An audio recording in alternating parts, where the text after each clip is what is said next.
தாபலக்கும் மினன் நிசாஇ மஸ்னா வ சுலாஸ வ ருபா. அல்லாஹ் 2 கல்யாணம் 3 கல்யாணம் 4 கல்யாணம் பண்ற வரைக்கும் அனுமதி கொடுத்திருக்கிறான். மொத்த சமுதாயமும் தப்பா விளங்கி வச்சிருக்கிற வசனம் இதுதான். அப்படி எங்க அல்லாஹ் சொன்னா, ஃபஇன் கிஃப்தும் அல்லா தஅதிலு ஃபவாஹிதத்தன், உன்னால் நீதமாக நடக்க முடியவில்லை என்று சொன்னால் ஒன்றுதான்.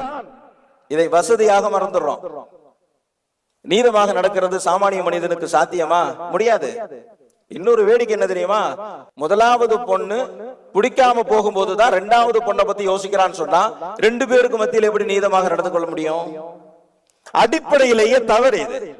எனவே எப்போதெல்லாம் ஒரு கணவன் இன்னொரு பெண்ணை ரசிக்க ஆரம்பித்து விடுகிறானோ, ஆசைக்க ஆரம்பித்து விடுகிறானோ, தன்னுடைய மனைவியின் கடமையை நிறைவேற்றும் விஷயத்தில் அங்கே சருகி விடுவான்.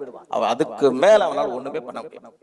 திருமணத்தின் வாயிலாக இருந்தாலும் சரி, வேறு எந்த வகையிலாக இருந்தாலும் சரி, ஒரு கணவனின் உள்ளத்தில் இன்னொரு பெண் குறித்த ஆசை வந்து விட்டால் மனைவியின் கடமையை நிறைவேற்றவே முடியாது.